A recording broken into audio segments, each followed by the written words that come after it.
Hello everybody. Welcome to another Friday with Dannphan.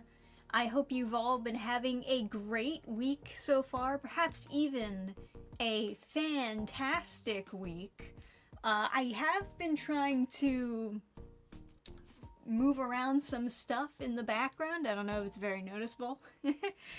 I haven't made that much progress. I realize that we have so many different types of artworks and posters that we could have up, or, move some things around if we wanted to change up the backdrop, but I'm not really sure what is good for the wall right now, so I want to, ask Adam, go through some of the art that we have and ask Adam, what do you think would be good to have hanging on the wall? It's one of the things that bothers me just a little bit about going to conventions is that the three main posters that we show for the conventions are Tavern Horizon Quest, the Minotaur Horizon Quest, and then the Reaper, which is now being covered up. But trust me, there's a poster right here of the castle. And those are great posters. I'm not saying that the art is bad for the posters. Not by any means, but they're all of them, every single one of them, are very orange. They're all orange. And there's just something not really balanced about doing a setup at a convention where all the posters you have are orange, but the main colors you have for the table are blue, and it doesn't really, I feel like we should have more, maybe, variety in the color schemes of the different posters that we were showcasing. Something to keep in mind as we commission more posters in the future, have less orange stuff. I don't know, is that something I need to specify when I'm making a commission? Is hey, don't make it orange. Please pick other colors. Please, got too much orange stuff around here. But no, they're all great posters, and naturally we want to show our best work, but it's just one of those things where it's very difficult to balance what colors you're showcasing to make it still pleasing to the eye and make people want to come over. So I haven't moved any of the posters around yet, but I do plan to move some of them and maybe replace some of them, or, take some stuff down, put some new stuff up. What I have started doing so far is making a space for the indie comics. These are all indie comics here. Obviously I have my Reaper books, and the Ichabod bust is standing them up over there. I thought that was a neat idea, but I guess you can't really tell what they are from all the way over there. It's something, right? It's somewhat of a display. Yeah, then these are all indie comics. These are all indie comics. I do not have every single indie comic I own up here because it was actually extremely difficult to display them. Way more difficult than I thought it would be. Part of the reason is because a lot of these indie comics that I've backed Kickstarters for, campaigns for, a lot of them are floppies, which are not typically known for standing up very well. They do flip and flop all over the place, and I'm also keeping a lot of them in the plastic to, keep them nice and safe. Additionally, I don't have, there's, the Mary Sue sequel comics. I could not, for the life of me, stack up on here because something about I don't know if do I still have them here? I do. I still have them here. I could not stack these up on there because they're so, resistant to any form of trying to flatten them, just because of how, tough the material is for putting the comic itself together. It was just pushing all the other books over But in order to like properly have things all like bunched up together without toppling over, you do kind of have to use material that can be flattened. So yeah, I just had to not display those because it was too difficult. And then there's a bunch of other comics, just for the record. For those of you who are like, well, Dannphan, I sent you, or you bought my indie comic too. I don't see mine up there on the stack, you know, where I can't find it. Yeah, neither can I. Neither can I. Just cutting to the chase here. There's a lot of comics that are just like scattered throughout the house. I can't find them all immediately. It's just one of those things that I'm just gonna discover that was tucked away in some cabinet somewhere. Because everything just kind of moves all over the place when it comes to this house. Even predict where your book is gonna end up.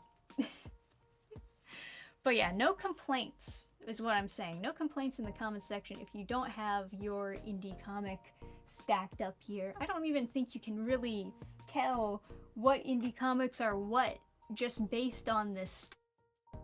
A lot of them are floppies. A lot of them are just so thin you wouldn't be able to even see or read what the title is from just this stack. You need a comic book vault? Oh man, I need a full-fledged library. That's what I need.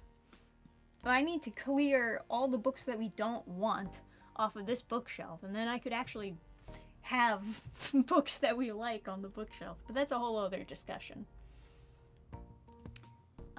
Yeah, you can see the Arcathena ones at least.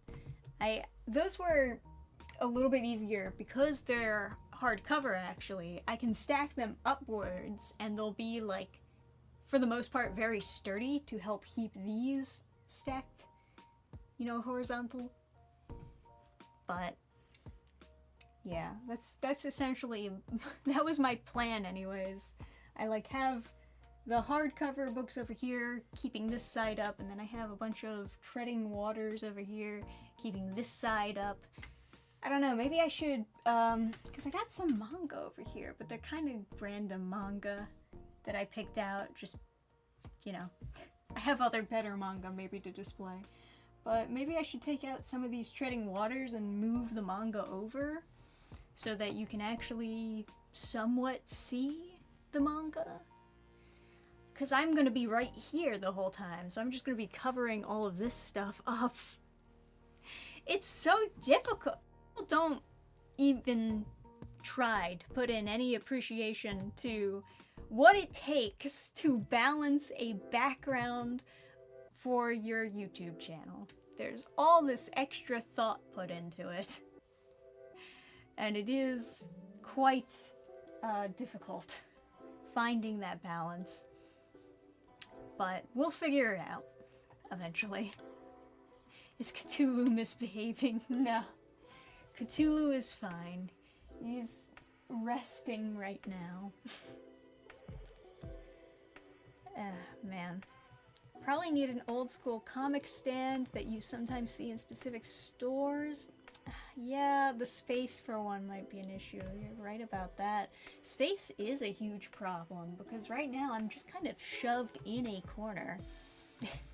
Which is why I'm so close to the wall, is because like this is really not a very spacious area to be recording in. But yeah, I think obviously the comic stand would be the best way of displaying floppy books. The issue would just be to figure out how I can put a comic stand behind me. Because we have a short comic stand, but it would be way too low to the ground for you guys to even see. You'd have to get the like tall ones, right? And that would be a really easy, nice way of displaying a bunch of indie comics, and I could also like switch them out depending on like per video so that everybody gets their comic displayed at some point. But yeah, then I would have to move all of these boxes and try to, I guess, shove it in this corner. And then I have to worry about it like blocking posters and stuff like that. So space is always going to be a bit of an issue.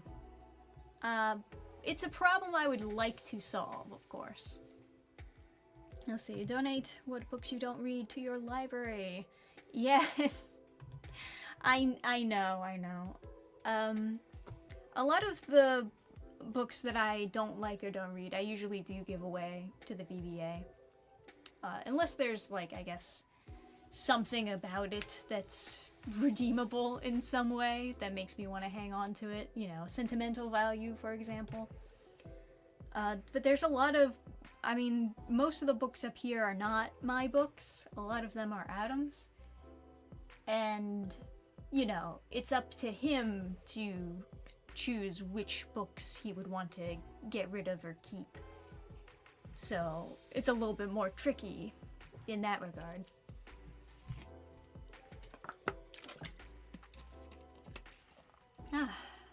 Wait. Speaking of shelf space, I could stand to try building some risers for my game collection. It would help displaying games at the back of my shelf. Sounds cool. Yeah. Something to look into in the future for sure. Have to do improvised stands or store them in boxes. Yeah. Oh man. I've already got like a box full of a lot of manga shoved away in this corner here. I think, yeah, that's actually the box that's keeping Cthulhu standing up. That's just a box of manga that's right there. And I guess, you know, the Mary Sue issues that I couldn't fit on here. But then I have more manga downstairs, and I got a couple in this stand where I'm holding my laptop up, or propping my laptop off. So, it's a little bit difficult. Ugh, man, I keep on seeing, every now and then, like on my Twitter feed or something, I'll see these pictures of these gorgeous libraries. They're like big and spacious, and everyone's like, teehee, I want a library like that, but I don't have any books. And I do. The libraries like those, they're made for people like me, the people that don't have anywhere to put their books. All of our space has run out. We need those libraries. Give us the gorgeous libraries, please.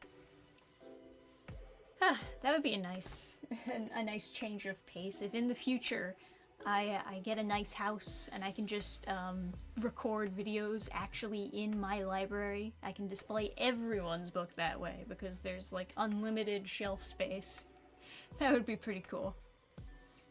We'll have to plan ahead for stuff like that though.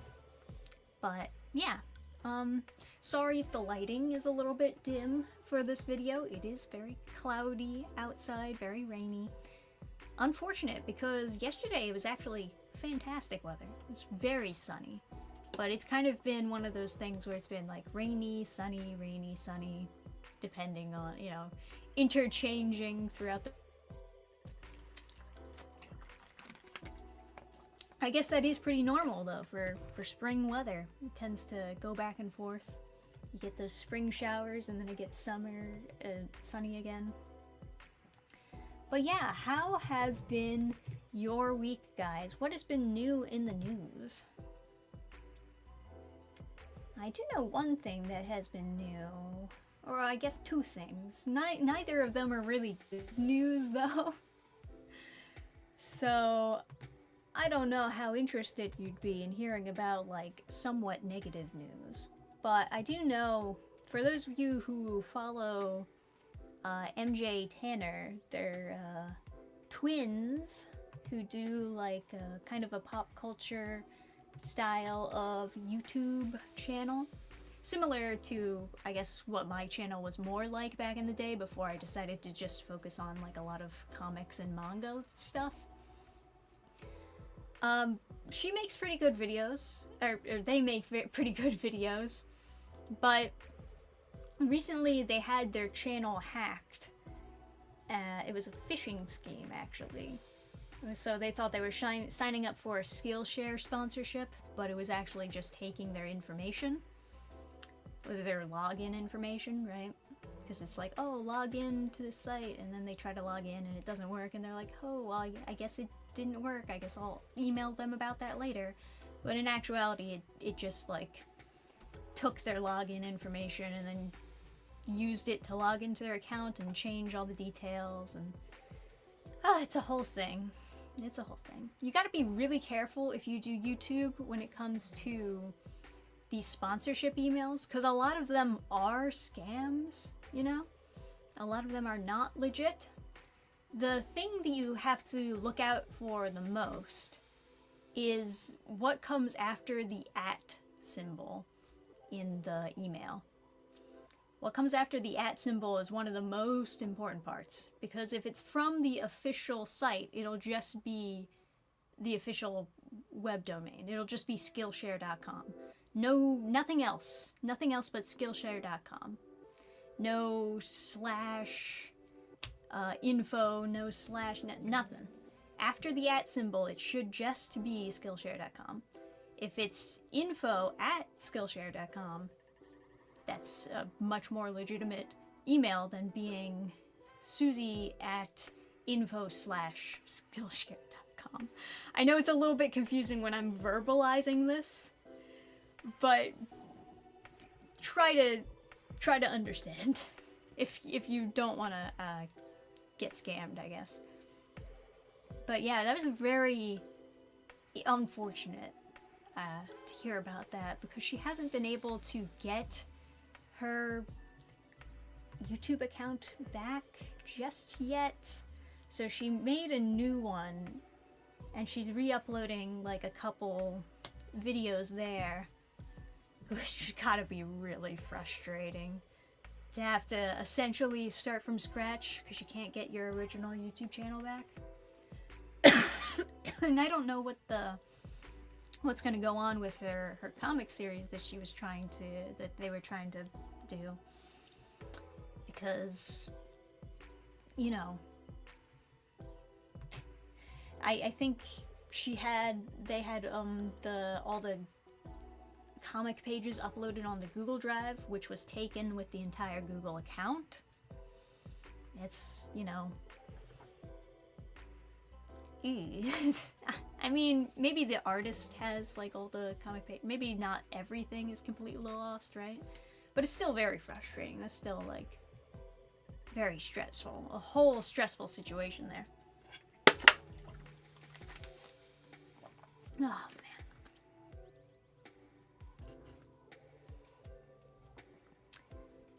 But yeah. So, as you can imagine, once they had control of the account, they just started like spamming some sort of crypto scam live streams. Which reminds me of this other, like, this other video that went viral talking about these YouTubers who were doing very shitty YouTube live scamming, where they would just have a video that loops over and over again, telling people to, like, you know, donate me this much money and I'll send you Roblox. It's just awful. But it's crazy that stuff like that actually works, because, you know, you see that and you're like, man, only a kid would fall for that. You know, that's a very kid thing to fall for. But somehow, if we assume that, yes, the people falling for this are kids, somehow those kids got their hands on credit cards, because they are giving the money. Ah, jeez. Once you put in your credit card once for a YouTube account, it just kind of stays there for a lot of people. But yeah, Roblox. Really, that was the Jax Films thing. Yeah, that's it. That's what it was. But yeah, a lot of scammers out there. You really gotta be careful, guys. I mean, I think most of us probably wouldn't fall for the live YouTube scams, but still. Not the best of stuff. And what is new in the news section? I'll check my reaction request Discord. We'll see what we got going on here.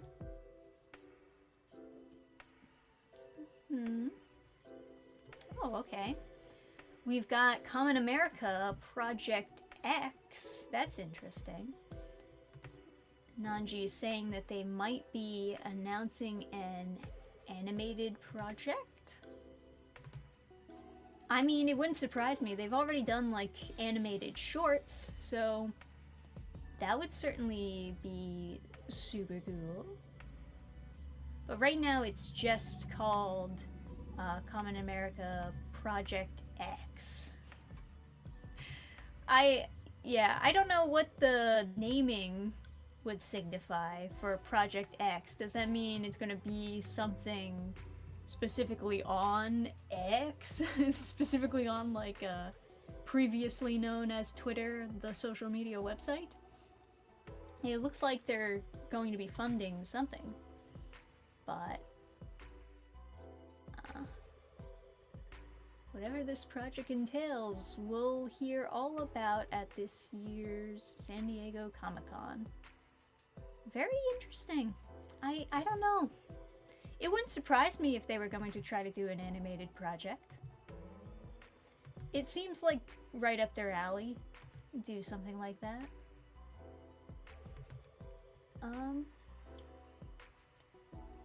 Let me see what else. We got free-run PCs. Good old reaction request. A bunch of videos about toxic women. I totally get it. Hazbin Hotel deserves its reputation. Yeah, honestly, I haven't watched much of Hazbin Hotel. I remember when it first came out and I thought, man, this is like super good for an indie animated project. You know, it has problems here and there, but if they just fix those problems, maybe it would be really good. And then sure enough, it got a deal to be a full animated series, and it didn't sound good at all. It actually sounded quite bad based on things that I heard about it. So I never ended up checking out the full-fledged animated series, the like official one, but I watched the original animated episode that they had on YouTube at the time, and I thought, oh, that could be something, but maybe not. maybe I was being too optimistic when I first saw it. Did learn that there's going to be an animated Pac-Man series on YouTube called Pac-Man Snack Breaks. I didn't hear about that. Or maybe I heard about that, but I just didn't. Let me see. Pac-Man Snack Breaks. Fighting ghosts and eating snacks? Is that... It's basically the plot of the video game. Oh, well, the art is kind of cute. They're going for like that rubber hosey type feel. Let me see if I can share this without destroying the world. Without getting immediately copyright struck. Let's see. Okay. This is Pac-Man Land? I mean, whatever, it's fine. I would expect it to be more like neon, though, and like futuristic, because it's like, I don't know. Maybe it's just because I've been exposed to retro games and like sci-fi neon lights, all, you know, all in the same kind of category that I kind of would expect it that way. But this looks a little bit cozy for something that would come from Pac-Man.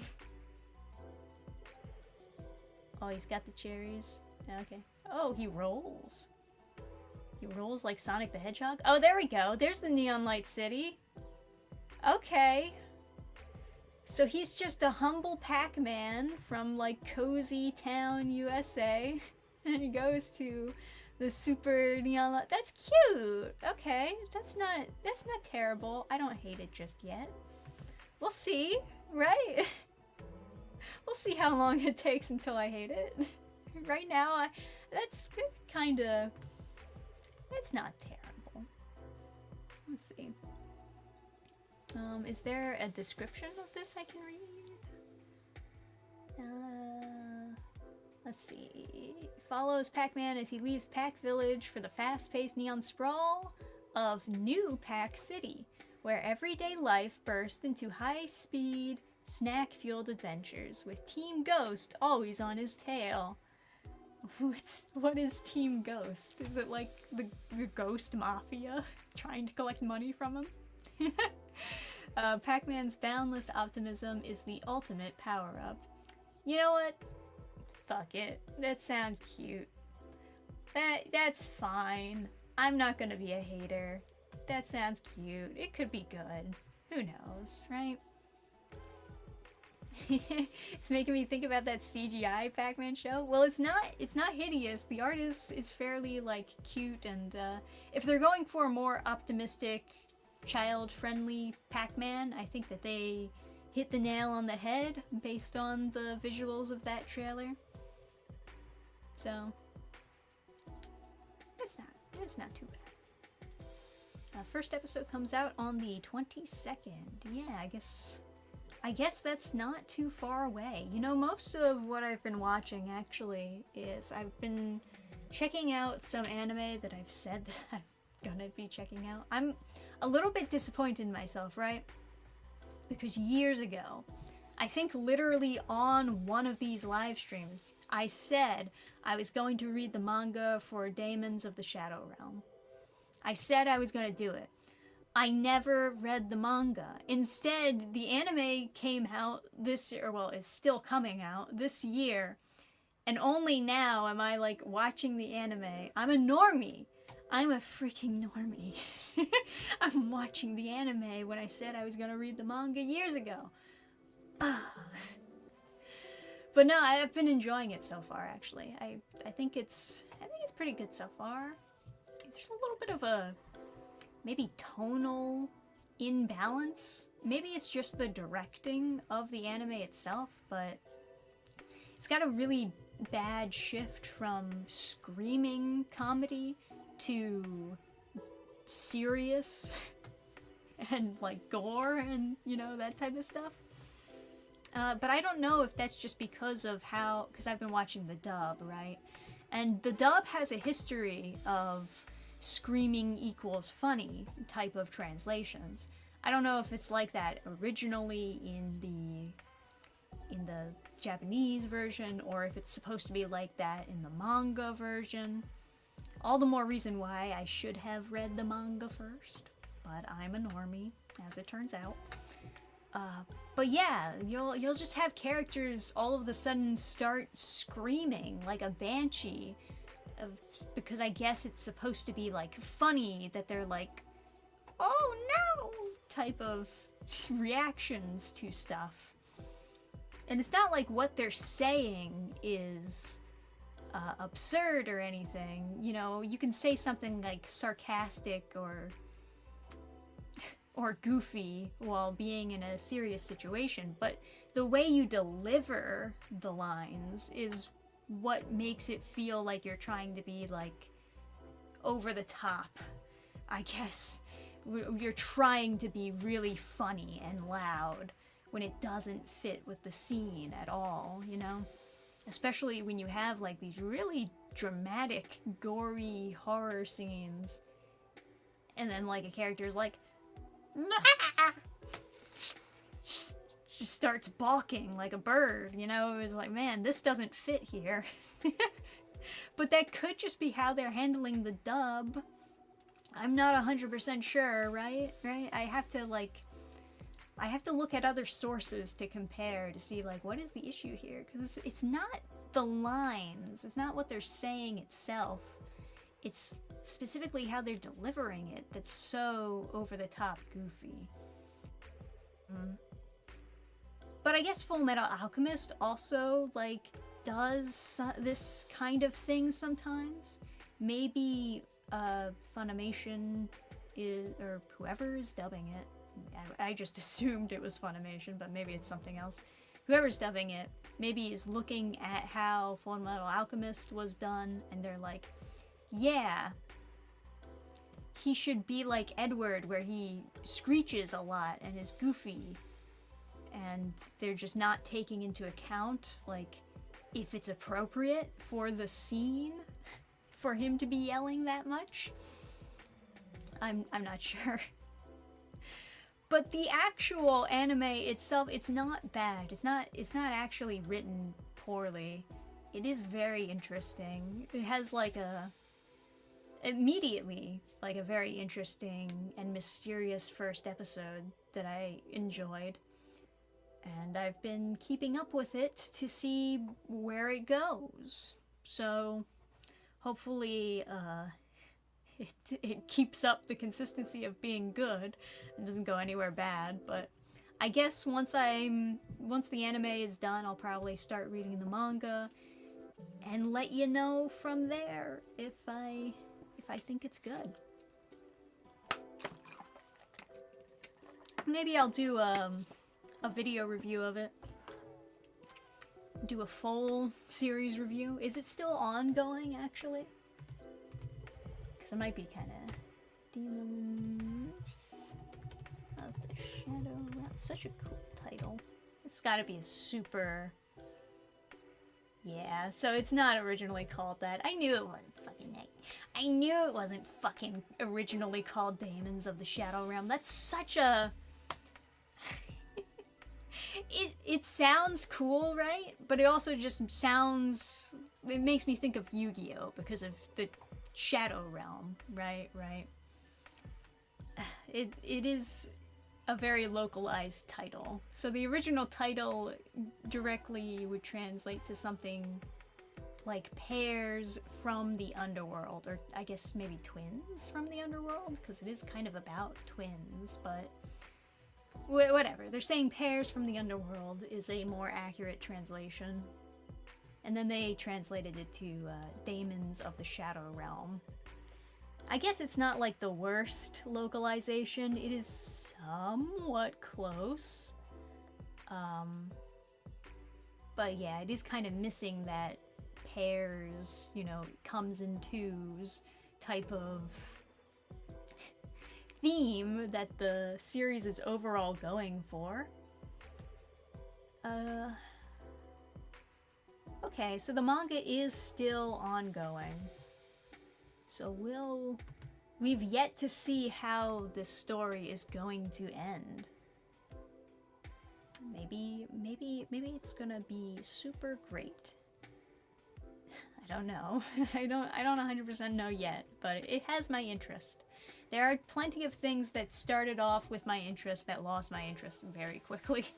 I'm a very fickle reader, but I'm sure a lot of you are the same.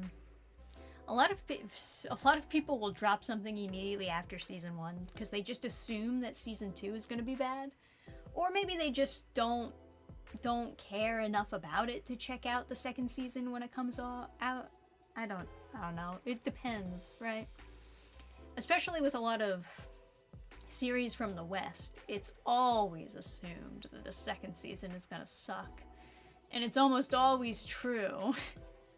So I don't even blame anyone for assuming that. I don't know. If a series has a really good story, you want to see how the story ends, naturally. I started reading My Hero Academia a few weeks ago, and it's a shame the fandom gave the anime such a bad reputation. Yeah, I feel you on that one, for sure. Yeah. I remember checking out My Hero Academia when it first came out, and the fandom looked very different at the beginning. It was only after a while, like once it started becoming really popular and more people were trying to get others into it, it was just like, I don't know. I don't want to say that normies are the problem. I don't think that they actually are. But I feel like a lot of people dropped the series at some point, and the ones that stuck around, most of the people who are known for being the bad fandom stuck around, and that's like the real problem. Because then they become the majority of the fandom, because everybody else is like on to other things. You know, I still need to get around to sampling the spring anime season. Yeah, I can tell you some of the things that I've been watching. Me and Adam, for whatever reason, have been watching a lot of trash anime. That's the best way I can describe it. Trash anime that he's just been picking out at random. That's been kind of fun. For different reasons. You know, it's more so like funny, haha type watching. Not all of those are brand new though. I also did check out the first episode of Petals of Reincarnation. It's an interesting concept. I'm in it for the concept. Although it's not as though it really sold me on any of the characters. And I worry about how much of the translation is going to be accurate because, you know, they're using historical figures and they've already like removed some symbolism from the manga when it was translated to an anime because they're like so paranoid about upsetting people from the story, and it's like, well, why even adapt it if you're not actually gonna adapt it? You're such cowards. I won't get into it here and now, but you know what I mean. The first episode was fine. It did grab my interest, even though it was like kind of maybe a little bare bones, and the main character's kind of set up to be a little OP right away. But maybe they'll do something interesting with it.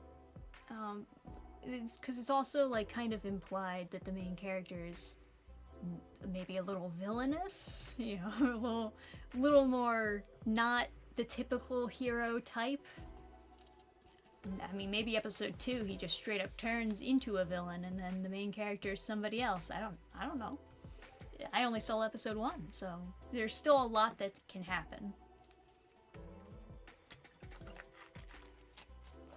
But yeah. That was interesting though. I'll keep watching it. And some of the trash anime we watched recently. We watched this one that was called, I'm gonna butcher this name because it's one of those really long isekai titles, you know what I mean. It was called Life is Hard for a Mob in Otomi, in a Otomi game, right? Like one of those reverse harem dating sims. That was overall trash, right? But it did have its moments. We were actually kind of surprised. Like the first episode, trash, right? It's exactly the type of trash that you would expect from this type of isekai. Second episode was actually pretty interesting. And then like I think it was like a 3-episode arc where there was this brief story in the beginning that was interesting. And we were like, oh my god, is this actually going to be a good anime? Like, we were fooled for a second there. But then immediately afterwards, it just goes back to being trash. And then everything is just disappointing. But for maybe 3 episodes, it was good. That's the shocking part. That's the part that shocks us, is that it was almost very good. And Adam actually was convinced enough to start reading the manga. And it's actually based off of a light novel, but there's a manga too. It's almost like that's the progression that a lot of these series go off of, is like light novel, manga, anime. But he said like the manga was pretty much better in every way. So I believe him. There was this other one, another trash anime that we watched recently. It's another isekai, but you don't think that it's an isekai when you start the series. You only find out like way late into the first episode that it's an isekai. It's called, the girl in the hero's party was cute, so I tried asking her out.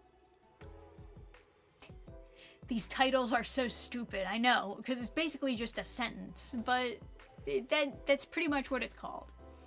Maybe I butchered it here and there, but that's overall the general gist of the title.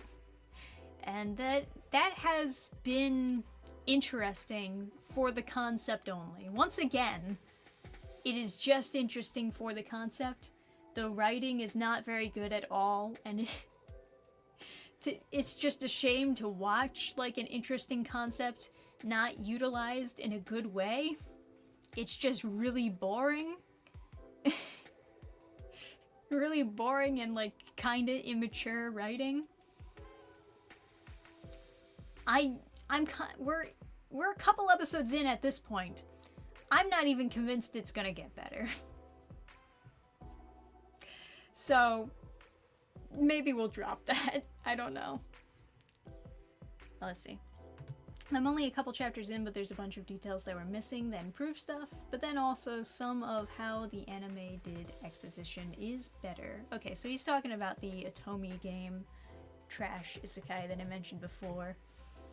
Other than that, we've also been checking out like some romance titles that came out recently, and there is one that we think is pretty damn good. It's not one that you would expect to be good by the title alone. It's another somewhat long title. It's like, I made friends with the second prettiest girl in my class, which sounds like weird. I think maybe it's a translation awkwardness there, because I think it should be the second most popular girl in my class. But it's actually really good so far. Everything about the directing and the subtleties and how like the characters grow together and develop a relationship, it's all great. I mean, I have no complaints over the show except for maybe the title of the show seeming a little bit weird. But yeah, I mean, it's the closest anime to come out recently that reminds me of The Angel Next Door Spoils Me Rotten. Like, the directing style and everything is, like, pretty close to that when it comes to just being, like, a mature, well-done romance. So, yeah. I see a lot of commenters calling it, like, the diabetes romance because it's too sweet. Oh, man, this romance is too nice. The characters actually like each other and don't cheat on each other. That's too nice. That's...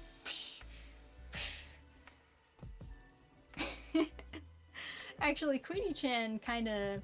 I think she made a tweet, like, briefly about this when it comes to what makes a romance good or interesting, and I kinda agree with her take.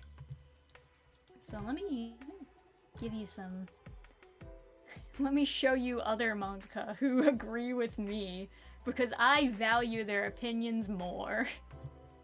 I value the opinions of people who agree with me more. There you go. She says, what are the best romance manga truly about? It's not a will they won't they, because romance requires a happy ending. Fuck yeah it does, Queenie-chan, you are so smart. A romance without a happy ending isn't a romance, it's a drama. By genre. Yeah. Yeah, exactly. She gets it. She gets me. Thank you. So that means the best romances are about how characters grow and change each other and the emotional journey that loving one another will take them on. Which is why I've always thought that a great romance is truly the hardest genre to write in, because it's 100% character-driven genre, not plot-driven. Now, it can also be plot-driven, but I think the character development is the most important and takes the forefront of everything else. Everything else is like secondary to how the characters grow together and how their relationship grows together. But yeah, I mean, she is right. I don't consider, like, there's these sort of nihilistic romances that are in the romance genre, right? But are they really romances? You know, these types of stories where they don't end up together at the end, is that really a romance? She's right. It doesn't really feel like a romance. It feels like a drama. It just feels like something that was created to make you cry. It's not really about, you know, the two people ending up together if it's just, oh, and then they didn't end up together and they cried. It's a romance. No, it's not. It's not a romance anymore. Get out of here.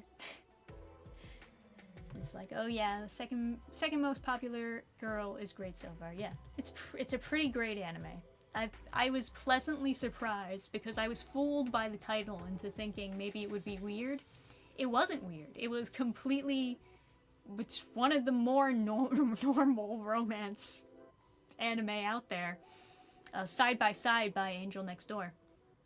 Oh yeah, second season of Angel Next Door is airing now. We still have to watch it. I do know what's going to happen in the second season because I actually did buy the light novels.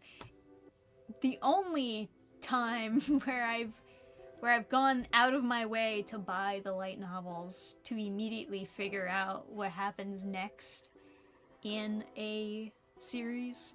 That's how well directed the Angel Next Door Spoilers Me Rotten was. Because the manga is not good.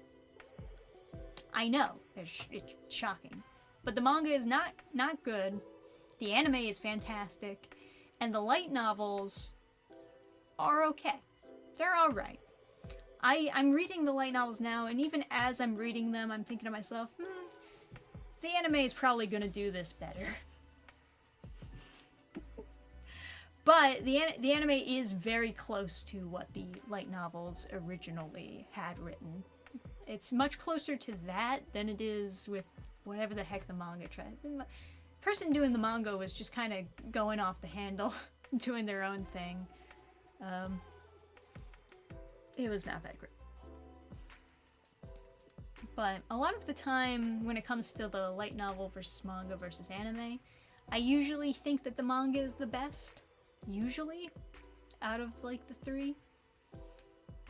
It's very rare that I'll actually say the light novel is the best. I mean, the manga is usually what I assume is the best.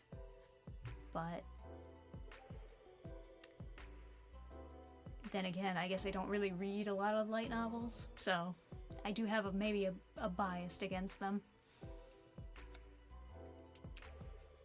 What about Romeo and Juliet? It has a dark ending. Exactly, it's a drama. It's not a romance, it's a drama. Because they die. They die and they're rotting in hell because they committed suicide. There you go. That's a drama. But yeah. German bedtime stories are best stories with not a happy ending. There's a bunch of German stories with happy endings. What do you mean?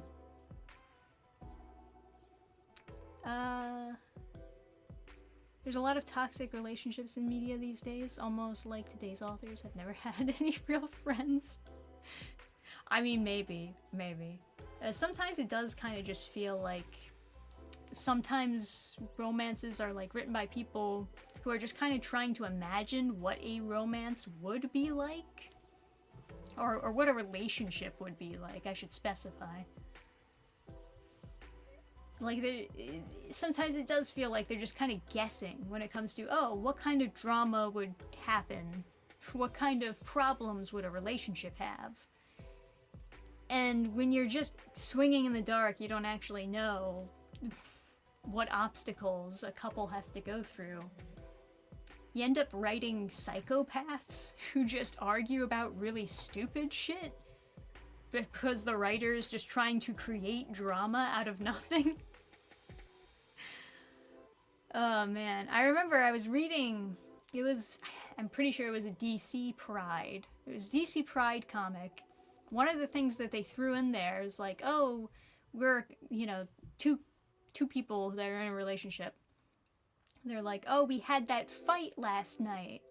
And I'm like, oh. And they said, it was about whether or not we should buy decaf coffee or full calf coffee. What? You had a full-on fight about that? Why didn't you just buy both? What do you mean? You know, like, it's so petty and stupid. It's not what I would actually imagine a real relationship fight to be over something like really small like that. But when I read that in writing, it just seems like they're trying to imagine like what, like, because I don't know, they are not really in a relationship or have only ever been in toxic relationships where they fight about everything, even if it's something really stupid.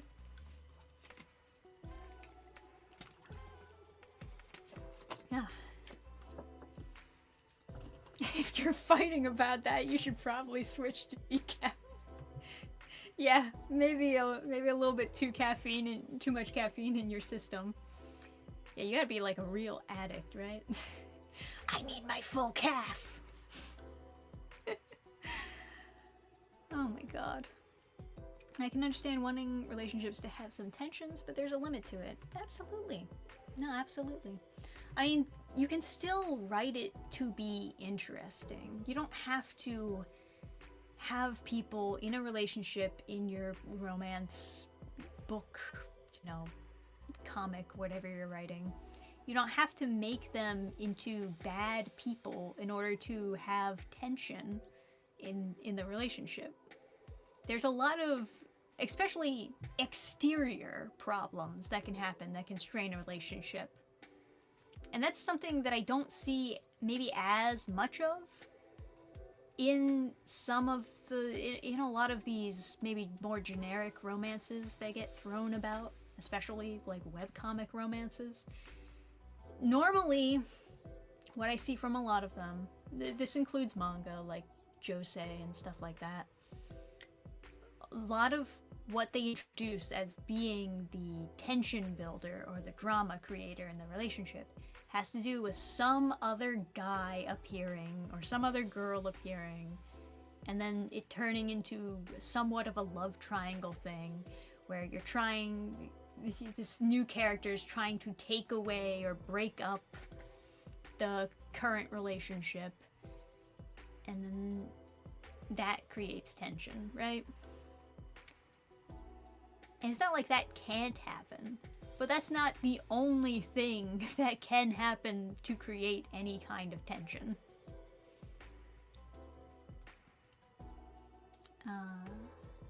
Does anyone here know about the derailing the love interest trope? Derailing, sorry. The text was really small. Yeah, derailing the love interest trope. I've never heard that phrase be used, but derailing the love interest?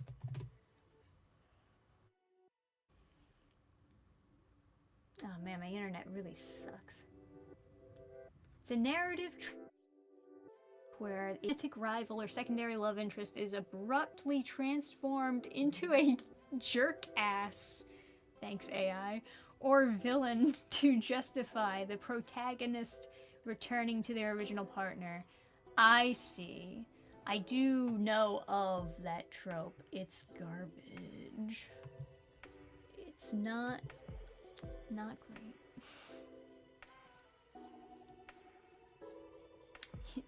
No Spider-Man story has ever been a romance, always a drama, tragedy. Well, there are definitely issues of Spider-Man where he's just happily married. It's a very new problem that the writers just refuse to ever have him be happy in a relationship again. I'm not 100% sure why this is. but I think it might, I think it might not just be a decision from the writers who are working on the Spider-Man comics. I think maybe it is a decision that's coming from up top. They're telling the writers you can't have Spider-Man be happily married. Which is unfortunate, of course. Unless it's outside the main Spider-Man comics. Yeah, well, I have a couple old Spider-Man comics where he's happily married to Mary Jane, and they are actually quite nice. There's obviously, like, other story besides him just being married because he's a superhero. He's out doing superhero things, and it's just kind of this nice backdrop that he's married to Mary Jane and he's really, like, happy with her. You know, it's a happy thing that he gets to come home to after doing his superhero fighting. So, I like that. Even though it's not explicitly romance comics, they do a decent job of having some form of happy romance present, even if it is just in the backdrop of everything else happening.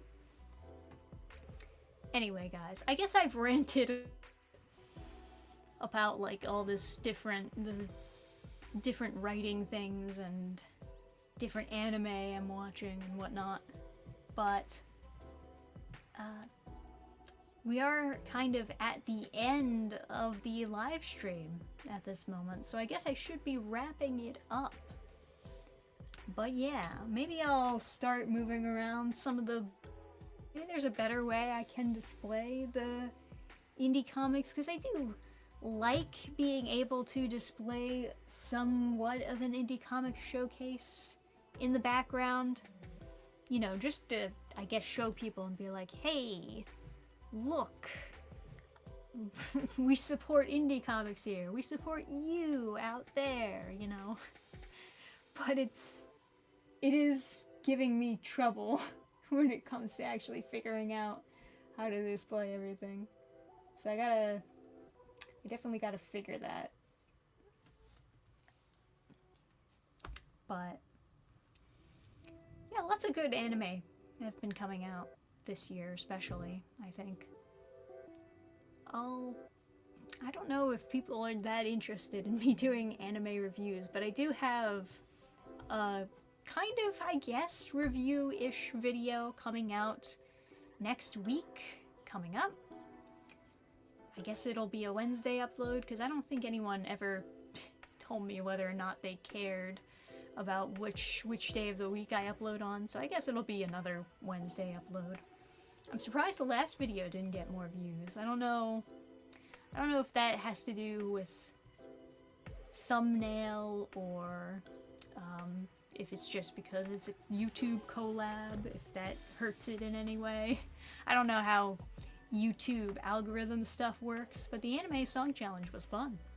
I had fun anyways.